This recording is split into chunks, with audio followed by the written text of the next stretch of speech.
So, councillors, we might begin. If we have, I think we have more than enough to start.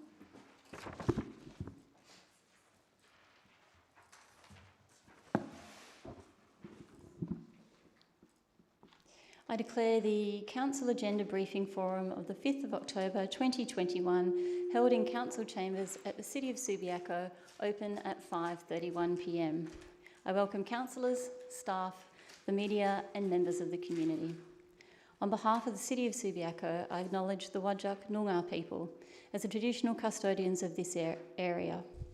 We recognise their cultural connection to the land and waterways of Subiaco and their continuing ongoing contribution to our city. Welcome everyone. So as you'd all be aware, we are live streaming our meeting, and by being present in this meeting, members of the public consent to the possibility that their image and voice may be live streamed to the public. Recordings will be available on our YouTube channel following the meeting. So councillors will get to attendances and leave of absence. We do have a leave of absence already from Councillor Hammersley.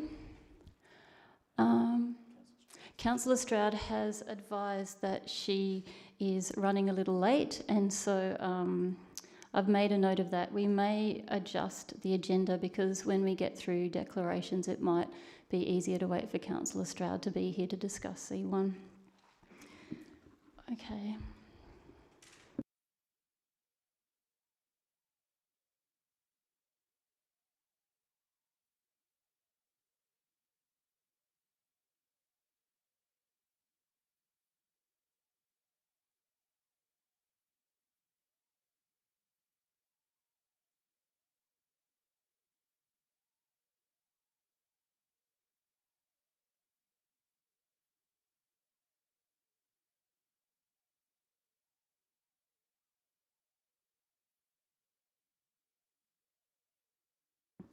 Okay, thank you. Councillors, do we have any disclosures of interest? Yes, Councillor Powell? Yes, thank you, Mayor. I, Rick Power, wish to declare an interest in the following item to be considered by Council at its meeting to be held on the 5th of October 2021. Agenda item 7.1. The interest I'm declaring is an impartiality interest pursuant to clause 22.2 of the Code of Conduct for Council members, committee members and candidates. The nature of my interest is I am a council elected representative on the Metro Inner North JDAP and was a member of the panel that heard the application that is the subject of the legal advice. I am also mentioned by name in the council resolution in regard to this matter. For the public record, I have no financial or other interest in the application or the properties involved. Thank you. Any further declarations? I have a declaration.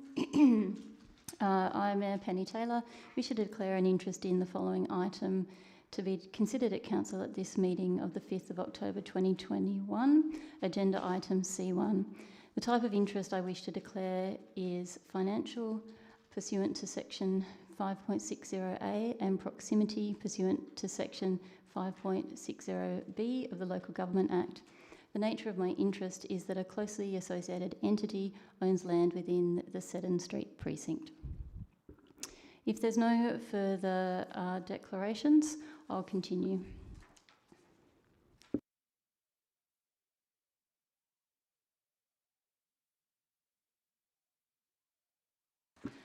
Okay, so we'll move on to item 5, announcements by the presiding member. And so I just have a couple of brief things to mention tonight, welcomes and acknowledgements. I'd like to add my official welcome as Mayor of the City of Subiaco to our incoming CEO, Colin Cameron. It's a tough gig being CEO, and so I do wish you every success with the team into the future. And a few acknowledgements. I'd like to thank Councillor Stroud for taking over the presiding member role while I was on a leave of absence, and it was my first since we've had our Deputy Mayor as Councillor Stroud. I'd also like to thank the outgoing staff. We've had a number of significant Members of the team at the City of Subiaco depart over the last 3 months, and their service should be acknowledged. And I'd also like to acknowledge the hard work of the outgoing councillors who are retiring this month. We have Councillor Nash. Your passion for all people, especially our First Peoples, and your undeterred desire to do the right thing is commendable. Councillor Mansfield, I believe you have been one of the hardest working councillors in and out of the chamber in the last 4 years, carrying the burden of moving motions and speaking to them during many long and tiring meetings. Councillor Davis, your attention to detail and desire to speak plainly and in the best interests of good designs and outcomes has been a welcome addition to council. And Councillor Rowe, over 16 years of council meetings, I think that effort speaks for itself. Without people with a variety of skills and life experiences willing to participate in local government, it will be the poorer for it.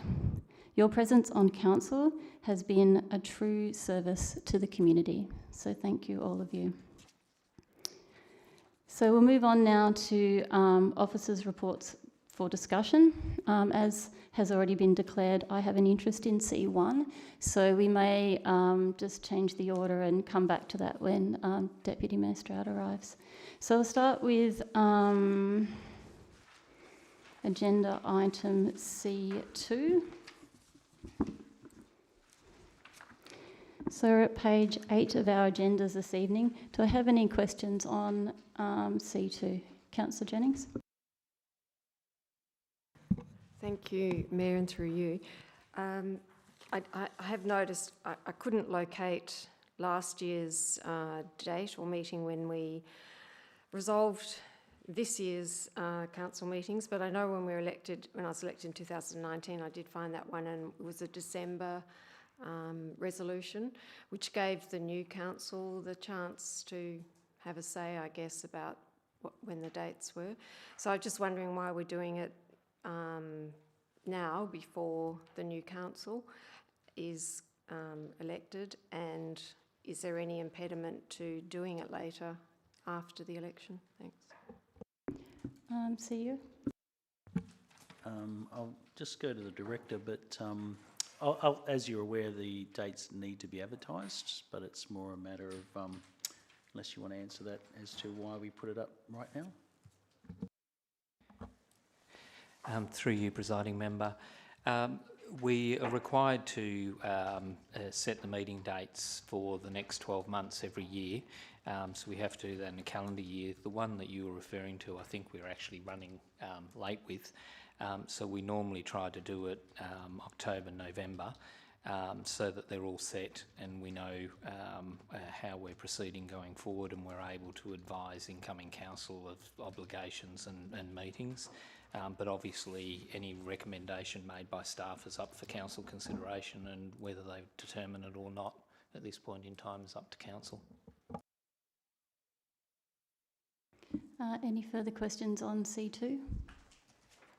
I'll move then to C3, the City of Subiaco Advisory Committees on page 11. Any questions on this one, councillors? Councillor Jennings? I'm just, it seems that the genesis for this is, it says, you know, there's been discussions, informal discussions to change this. I don't actually recall having that discussion myself, so I just trying to get a handle on, you know, why this will be a more efficient or a better procedure than the current one where we have committees and they're ready to go when something comes up in need. Thanks. See you. Yeah, perhaps through the chair. Look, I think we did raise it probably about 3 or 4 weeks ago in terms of having a conversation with councillors around whether or not they were, I suppose, successful as a way to bring information to council. So that's one aspect to it of the past in terms of the rigid type structure of a committee meeting, rather than a working type group that might be able to assist council in gathering information prior to considering matters. In addition to that, it's going to be a pretty heavy first year in relation to council considering the strategic community plan and going out to consultation with the community